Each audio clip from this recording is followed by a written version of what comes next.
Live from the Injured on the Go Just Call Mo studio. It's a blast! It's Orlando's own Tom and Dan. Welcome to Corporate Time with Tom and Dan. I'm Tom. I am Dan. Super excited. We got a guest, but is there anything we got to get out of the way? Because I'm going to give this guy maximum amount of time on the show. Well, you could sign up to become a BDM at tomanddan.com. Yes. It's our subscription service we've had for over 10 years. We do 2 private BDM events a year. Planning a couple of those currently. We just did a BDM show, actually just recorded it not even minutes ago. With Jim Colbert. Yep. That'll be this Monday's BDM show.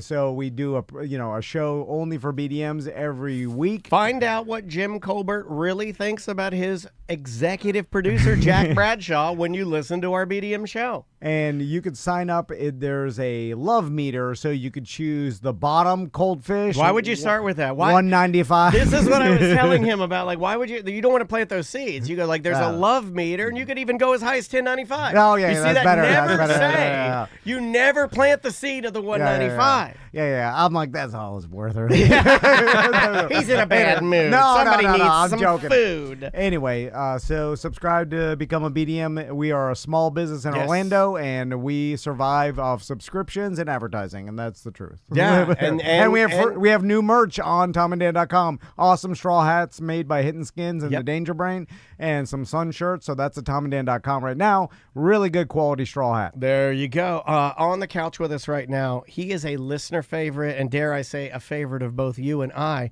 Ladies and gentlemen, DINO Jimmy's here. How you doing, Hello, Jimmy? everybody. Oh, it's a wonderful day in the neighborhood. Thank you so much for having me back in. Oh, that's copywritten. I'm going to have to ask you to leave. Not allowed to say that. It's a fantastic afternoon in the subdivision. So that was a quick pivot, man. Jimmy you must have taken improv classes. That was great. So Jimmy has a movie coming out at the Enzion this Sunday. He's got a meet and greet scheduled before the movie starts, right? What time? Yeah, so the movie's going to start at 11 o'clock at the Enzion Theater. The movie's called Why Dinosaurs? And it's going to be a fantastic event. It's a whole VIP. We're going to have a red carpet, or we're going to have a bunch of dinosaurs hanging around outside of the Enzion Theater, so you can actually hang out with them. They're going to do a whole special dino-themed menu for everything. So it's going to be a great experience for everybody. And then throughout the movie, you're going to get a chance to see me. You're going to meet another real paleontologist named Elaine Howard. She's a fantastic author, and she's another executive producer on the film. You're bringing back up. I love it, man. Paleontologist is crazy out there. It's something really special. Tracy's going to be there. Sam from Semantics Podcast is going out there with Pig Tease Christine. Oh, awesome. A lot of listeners are already going out there. Yeah, this sounds amazing, man. It's going to be a great time. And if you've ever had even a passing interest in dinosaurs, this is the event you've been waiting for, because this is a movie about dinosaur people for dinosaur people, made by dinosaur people. Dubu. It's like Dubu. It's a dubu. Yeah. I messed that all up, but you know what I mean. It's Fubu with dinosaurs. Yeah. It's black dinosaur. It's a dinosaur fubu. You know. Yeah. So Jimmy, tell us about the movie. What's in the movie? So the movie is actually it's a really cool story. It's a young dino-obsessed kid named James Pinto, who his dad is a filmmaker, and so he's a professional videographer for like corporate videos and things like that. And James was always really passionate about dinosaurs, as most kids are, but he also had a bunch of questions about exploring why dinosaurs are intriguing and why people pay attention to them. He won a science fair project for some work he did about Spinosaurus. Nice. And so he said, let's tell that story, because every kid goes through a dinosaur phase. We all have this favorite dinosaur. You right now, you're listening, you're right in the chat. What's your favorite dinosaur? We're going to see it on the screen. I want to see everybody's favorite dinosaur pop up on the screen here right now. Be careful what you ask for. You're going to get a lot of pussies. Sorry, Jimmy. It's all good. Megasaurus. No, it's good. Yeah. Megasaurus, puss. Come on. I like the booger one. You can use the boogers. Use some of the real ones, like Erectopus is a real dinosaur name. Oh, I see you've met my wife. But so they traveled around trying to answer this question about why people are so infatuated with dinosaurs. And so every time that they would visit a new city or a new town, they connected with the museum and they met some of the world's most foremost paleontologists to really try to answer this question. So this is like a dinosaur movie, almost through the eyes of like that kid that we've all been. Yeah. So it's through a kid's eyes, obviously. We're following it through this. James's vision, and he starts off as like a 9-year-old kid, all the way up through. I'm not going to spoil it, but he grows Okay. He grows throughout the Interesting. film. Yeah, and sounds great. there's over 60 different interviews with these famous people in the world of paleontology. We got Colin Trevorrow, the director of Jurassic World, is in this. You get to go on an actual fossil dig with Nazar Ibrahim and dig up the latest Spinosaurus information. So Spinosaurus is in the news every couple of weeks because you find something new. You're going to be part of one of those news stories. You're going to see how he found the flappy tail that let that thing swim, and just see how so many people, scientific and also in regular life, are just so enthralled with these animals. And it's like that line in Jaws. Like if I say, glyptodont or mammoth, people are like, huh, what? But you say T-Rex, and you got a part in your hands on July 27th. Yeah, you're right. You're not wrong, man. The marketing of dinosaurs has gone really well for dinosaur, for the brand of dinosaur, and it started obviously with Jurassic Park, I think. Yep. Because that, for me, is when the explosion of popularity of dinosaurs really, in humanity, right? Like, there's never been a more popular time for dinosaurs than after Jurassic Park and the subsequent, Jurassic Parks, and really people, because of that, then people went more dinosaur centric because they're like, oh, people are interested in this. But dinos had a good, even before Jurassic Park, I feel like dinos were always top 3 little boy, little girl toy, and I don't really know why, other than the fact that they are real monsters. Yeah. That are beings or living entities within the same dimension we are, which gives them more value. Right. They roam this earth. Yeah. Which is wild to me. But they have to live in your imagination as well. So Yeah. you pick up a T-Rex and you stomp it on the sandbox and you make a roar. You're not going to go see one in a zoo later on and say, oh, they didn't really roar like that. So you That's are what Reddit's one. for. You have to be your own dinosaur. Yeah. So Yeah. you feel that same that fascination and that interest in these amazing creatures that lived so long ago aren't around anymore in the way that we think of them. Right. And you get to connect with this thing that's been around for 200 years. The word dinosaur has been in our lexicon for over 200 years now. So let's talk about that. Okay, we've known about dinosaurs for 200 years, right? Yes. And so we're like, wow, that's a long time. But here's what I always have a problem with is the perception of time and large amounts of time. It's like my brain hadn't evolved to understand what a million years Does it even take means. away the value for you? Yeah, because in knowing that it almost seems like it's I can't comprehend it. So it almost is like far away where it's like, is this real? And I think that a lot of people fall into that because they're like, and for instance, I saw a meme about because dinosaurs lived on this earth for a long time. They did. Way longer, obviously, than humans, but so much so that I saw something that said the T-Rex was closer in time to the Egyptians than it was to the Stegosaurus. That's how long. Yeah, that's how dinosaurs are perceived. Yeah. Because we think of them all roaming cohesively together In like the our same- toy box. Exactly. Because we take them all in the same kind of all right. relative amount of time that we know as humans. So we're like, oh, they lived around, 1,000 years on Earth or something like that. And you're like, no. We're talking millions. And you're like, what? Yeah. And then you don't understand that amount of time. So is that you find that being a problem with humans understanding dinosaurs? It's one of my favorite things to talk about, that the last Stegosaurus was already a fossil before the first T-Rex ever hatched. Hold on one second. You know Yeah. what? I don't want anybody ever thinking I'm not a fair person. I'm going to give him the camera and say, good question. Yeah, it's a new thing we do on the show. When Well, I get all my information from memes. Meme Memes You and bet, Meme TikTok. Man? Meme Man. I will learn an entire college education through memes and TikTok, and I'm going to teach my sons this way. I'm going to be like, you want to go to school for business? Just search business on TikTok and watch this it is for not gonna work out 2 well. months. You'll get the same education. Anyway, As you were saying. so the Stegosaurus was already a fossil before T-Rex even existed. And it's such a mind-blowing thing because, like you said, every single box of toy dinosaurs you get, you're going to have a T-Rex, you're going to get a Brontosaurus, you're going to get a Stegosaurus, you're going to get a Dimetrodon, which was actually gone before the first dinosaur even showed up. That's from a totally different time period. That looks like a Komodo dragon with a sailboat sticking out of the back of it. So Oh, that's, that's one of my. That's a fan favorite. it's a really cool creature, and blowing your mind right now, it's actually more closely related to us than it is to the dinosaurs. Really? This thing, the Dimetrodon was what we call a stem mammal. So I've never heard stem mammal. yeah, so it's kind of like if you look at a family tree and you got the branches coming down to the trunk, the Dimetrodon is further down on the trunk, like it's in our family tree. in it by an extent because it was one of the first creatures. Its name means the two lengths of teeth. So Dimetrodon, because we found the skull and was like, wow, this is a really interesting creature. It's actually developed two different shaped teeth so it can bite into. Yeah, there it is. There's that gorgeous creature right there. That is, pardon, that's badass. Like that does not look dinosaur-y. That looks very, I'm going to tear you apart. So that's on the Like, tree of mammals?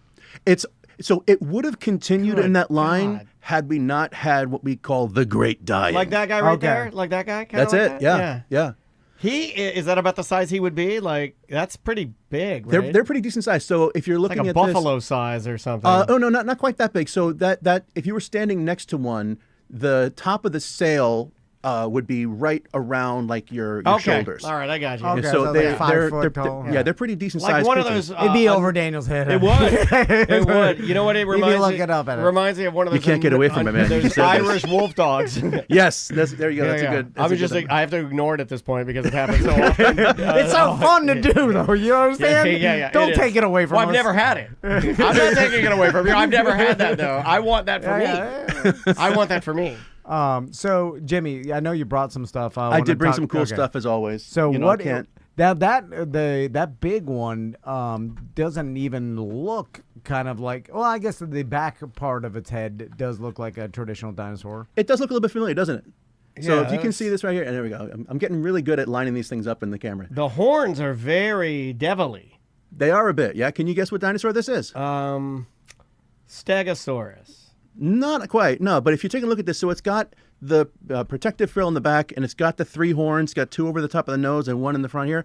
And I'm so, just yelling dinosaur names. yeah, that's all right. So this is actually the skull of a baby Triceratops. Okay, all right.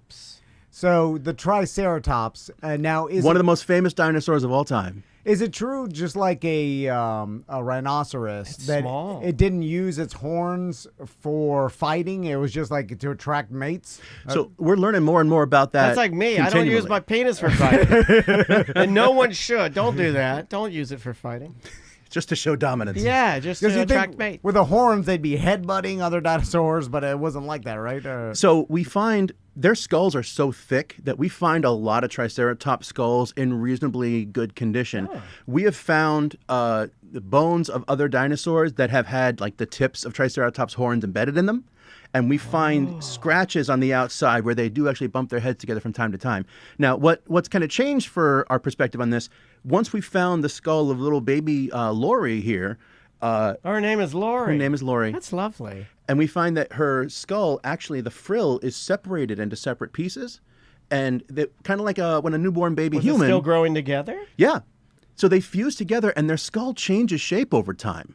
And so you can see a young Triceratops where the horns are really massive and they curl out. They kind of curl out, yeah. And yeah. then when they get older and older, like the back of the skull just widens out. It's like, I'm just going to wear what I feel comfortable in right now. Yeah, And it doesn't moo-moo, mean- moo-moo. That's it. So Jimmy, That's cool, man. How do paleontologists go about figuring out the behavior of dinosaurs based on fossils? Because that's what I always found interesting. It's like, okay, we know what they look like based on Yeah. the fossil, but how do we know how they behave? Well, it's like finding the man who was pleasuring himself in the ashes of Pompeii. It's like, I think I know what's happening here. It's like you just I'm not going to run away from this. Yeah. I'm not going to make it. Yeah. You get small clues based on injuries and things of how they lived. Detective work, right? That's exactly what it is. It has to be a lot of paleo sleuthing to figure this out because behavior doesn't necessarily fossilize because we find the hard pieces, the bones, the teeth, the claws, things like that. If we can find something like when we're more careful in our methods, we can find bits of skin. We can find the internal organs. Tracy actually just sent me a link the other day. There's a story in ABC News just a little while ago about a dinosaur mating area that was found in Colorado. There's a place called Dinosaur Ridge. It's in Colorado, and it's been there for 20 years. Don't take my daughter up to Dinosaur Ridge. That's how I'm playing the role of a dad dinosaur. Let's go see what all the action's about. Yeah, yeah. It's like Lookout Point. That's it. That's right? it. You go up there in your 57 Chevy with your dino gal and you make out. So you see all the footprints here, and one of the ways we figure out the behavior to an extent is that we find all the different tracks all scattered around. And so we look at it and we're like, this isn't just walking. These aren't necessarily fighting. This is one dinosaur standing here, and the other one kind of like standing next to it, forward and back, and like re-getting its foot. And it's like, oh, okay, we see what's going on here. They're boofing. I see what's happening here. So we can kind of figure out from what evidence is there and think what could be making this, and then try to prove that that's not what was happening there. By the way, you couldn't tell I was boofing by my footprints. It's weird. No. You're like, what the hell is happening? Mine is like, well, there's only one set of footprints here. And I'm like, I was carrying you the whole time, my son. Jesus Christ.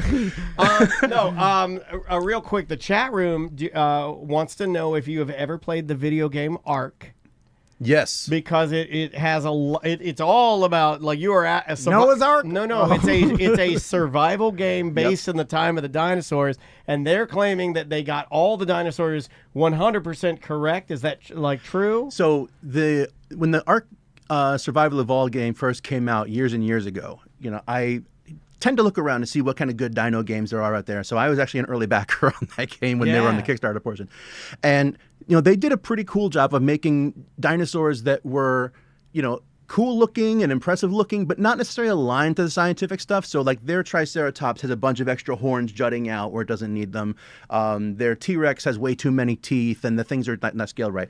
But when it came out, I did say, upload my brain into this and just leave me where I fall. Like, I just wanted to live in that world. Oh, I like that. Yeah. Yeah, but Ark was such a cool thing. It's like Minecraft in a museum. And so getting a chance to, capture these dinosaurs and go full dino riders with them, it was one of the coolest things ever. Yeah, like this particular dino we're talking about, I guess they were talking about how this dino is like one of your, caretaker dino that will take care of baby dinos or something. The Dimetrodon was a caretaker in Ark. Yeah, that's what they're talking about. Like, so we're talking about this particular dinosaur, and then people that have played the Ark video game are like, oh yeah, that's the nanny dino. Which is wild, yeah, because their number one food source, like when they laid their eggs and they got their nest all ready to go, they just got out of there. Like, they did not have good parental instincts.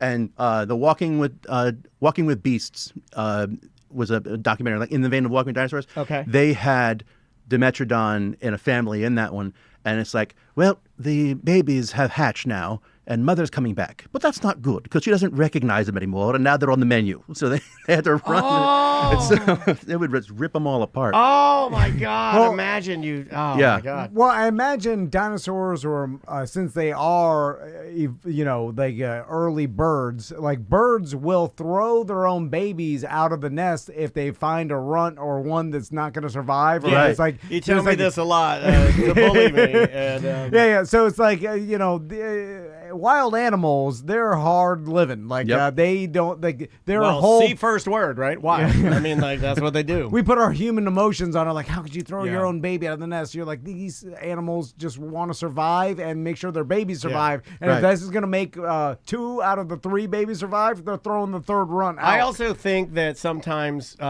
throwing your babies out of the nest, like humans, we do a modern version of that. Like, leave your infant in a car while you go inside to get a drink.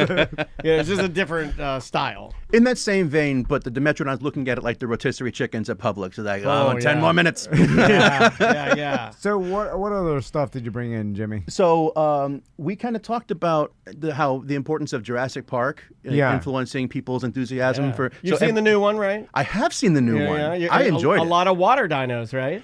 So you saw the Spinosaurus swimming, and the reason we know the Spinosaurus swam is because of the work that Dr. Nazar Ibrahim did, and that's actually a scene you're going to go through in Why Dinosaurs. So if you come see this movie, you're going to see why we know the Spinosaurus swam. And so then they took that info and used it in the new movie. Yeah, absolutely. Yeah, that's badass. Very cool. And that's why it's such an important thing. So everyone who saw Jurassic Park 32 years ago was like, wow, that's really cool. I wonder if that's what the case is. And then many of those viewers became paleontologists to try and answer the questions that they found. And it's an important movie. I've never thought about that influencing other people. God damn, 32 just that years. I don't like talking about it. I remember seeing that in the movie theaters with my buddy Joe. Oh, my God. My dad was convinced it'll never get better than that. Like, this is it. This is top Show me on movie. the doll where it aches for no reason. Yeah. So that and just a pair of slightly little glasses is all you need for being paleontologist right now. But the breakout star of that movie is a little dinosaur called Dolores that they meet. If you've seen the movie, it looks like a baby. That's actually fully grown. And the reason I know that is because this is the skull of that dinosaur called Aqualops. Its name means the eagle face. So the whole dinosaur... Oh, he just left. What's that? Oh, sorry, Jim Colbert. All I do is make jokes, so sometimes I say wild, weird things that don't make any sense. It does look like a bird beak. Right, because it has this little horn in the front, and then it kind of hooks back here a little bit, so it's very much like the beak of an eagle, which is why I gave it its name. Now, this is reconstructed. My buddy over at Nova Studios reconstructed this from the fossil that we have, and then I was able to 3D print it. This is what the actual fossil looked like when we first found it. So it's kind of smushed, and you can still see the rock and things around it. So this is what Aqualops's skull looked like when my buddy Andy Farkey out in California found this. Can you hold it just a little Yeah, higher? yeah. There you go. There you go. Well, how'd they get that whole bird beak from just a piece of nothing? So you take this, and you kind of stretch Elegantly out. said, Tom. How'd you get a whole goddamn bird skull from a damn flat damn bird beak, man? I'm the voice of the people. You see are. what I'm saying? You are. This is what everybody's thinking. Excuse me, yes, hillbilly scientist in the back. You have a question for Dino Jimmy. How the hell did he get a goddamn real chicken head from a damn flattened out eagle head? I'll sit down and listen. I like your question. This is great. I love this.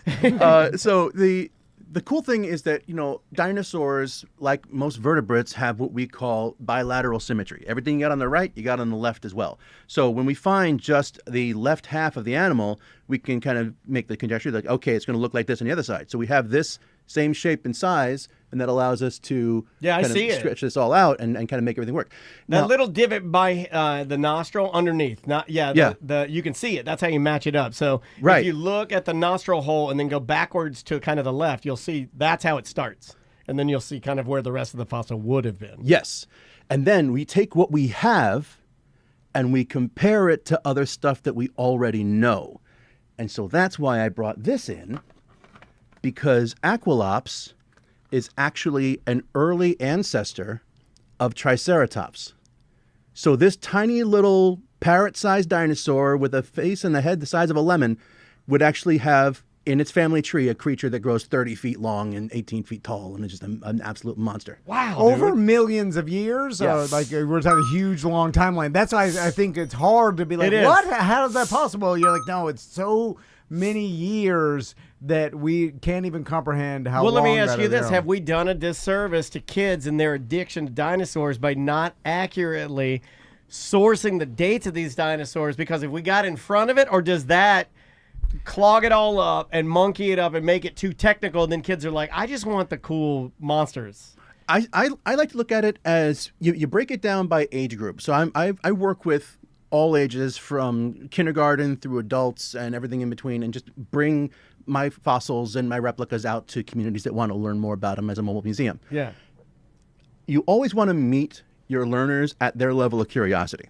So if a kid starts to say, well, wait a minute, were they at the same time as Triceratops? Then we can be like, not exactly, because they are on different parts of the family tree. So then branch open off the from here. door. Yeah, okay, I see what you're So saying. once you're if I just barrage you with all these different things, like, well, there used to be 20 species of Triceratops, and now we have 2 and maybe a third one because this. And it's like, oh my God, you made dinosaurs lame.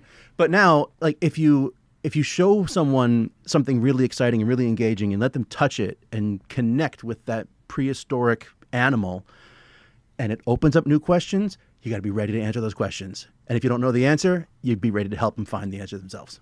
All I right. love it. You know where I got the most mad out of any dinosaur information? You've been stewing on this the whole time. I like that. I'm glad. Let it bubble, buddy. When someone told me that my favorite dinosaur wasn't even really a dinosaur, we kind of talked about Who this. told the you this? Pterodactyl.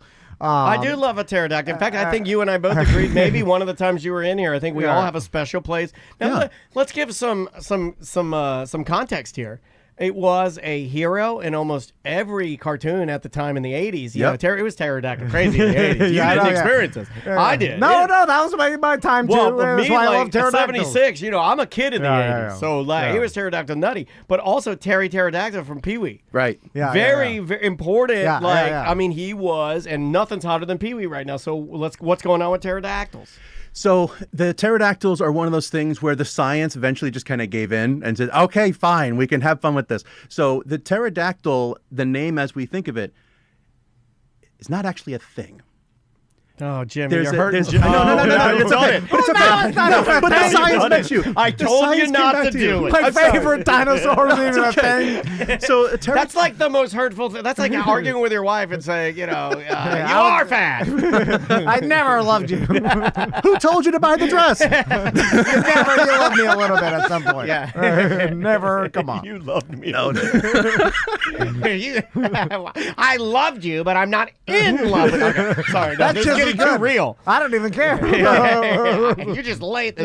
Okay, anyway, yeah, pterodactyls. Yeah, so the pterodactyls and the pterosaurs are these flying reptiles. So they're these creatures, kind of like how a bat is not a flying bird. It's just an animal that flies. It's a mammal that flies, Yeah. but it's not a bird. It does the same thing in the same place, but it's not part of the same club. So the pterosaurs are reptiles that can fly, but they are not dinosaurs. They lived around the dinosaurs. They're neighbor-saurs, is like they call them. And so the pterodactylus was the actual creature that was first found that gave it that name. This creature would fit in the palm of your hand. It's a small little guy. That's badass. Like a tiny little flying dragon. And it's got these little like pointed teeth that go in every direction. And it's kind of a cool looking little creature. And there's a whole bunch of different varieties Do they of bite? pterosaurs. I would imagine they bite, right? What So- do they eat? Well, that depends. They're just like kind of like modern day birds in their ecological role. Because that's my favorite part. All these creatures that used to live did a job that nature needed them to do. And so animals that are around here today are all doing jobs that nature needs them to do. So we had creatures that would fly around and they would pick up creatures and slam them against rocks and then eat the marrow on the outside, just like modern horned vultures do. We had creatures that would fly down and they would use their beaks to peck bugs and creatures out of the ground. We even just recently found a new pterosaur that had a bowl full of plants in its belly. So like they lived in the roles that nature needed for them to do, and they all fulfilled them really well. So when you see these creatures in movies, the one that we most often show is a creature called Pteranodon. It's got a long beak. It's got the long crest in the back of its head. It's got about a 25 to 30 foot wingspan, depending on which one He you're has looking a at. long Beetlejuice. No, remember when That's it. Yeah, pterodactyl face. That scared me when I was a kid. Yeah, me too. It's the eyes, because the eyes are jet black. Look like Yeah. Spy versus Spy. No, the full name is Pteranodon Alec Baldwini. That's hilarious. Oh my God, that's great. And so the whole animal would look like this, and it would be something. It was so distinctive. So that's the one that you see. Terry from Pee Wee is a pteranodon. The ones that you see in Jurassic Park. to tell me that they don't exist now. Oh, no, Pee Wee. But what the movies and TV also like to do is they like to give them a beak full of really sharp-looking teeth. So the ones in Jurassic Park 3 and all those things like you That's see not a them real full of thing, teeth. is it? Well, the animal's name, Pteranodon, literally means wings but no teeth. Oh, well, then why would they do that to us? Because it looks That's cool. a middle Yeah, finger, yeah, isn't yeah. it? The marketing No, but it's thing. a Because it middle looks finger. cool. If you use the name, and then all of us like, oh, that's cool, Pteranodon, and the name actually means wings but no teeth. Right. That's insulting. You're with us now. The science has been like this for decades. Okay, all right. So what we did was we said, okay, we're going to meet you in the middle now. We found this new creature. We found a newer species of a pterosaur that has a long beak. It has the big crest in the back of its head, and it's got teeth, for the love of God. So we named this one the Ludodactylus, which name means like the toy. It means the toy lizard. That's hilarious. So it's like Did now it live you've got in the one. same time, or was it? In a generalized amount of time. It lived in, I believe it was found in Europe, so I think it was found near Greece. But the Ludodactylus is one that's like, okay, you've been making this toy for 75 years. Here's now an animal that looks like that. Call it this from here on out. Go, Ludodactylus. Enjoy. Have fun.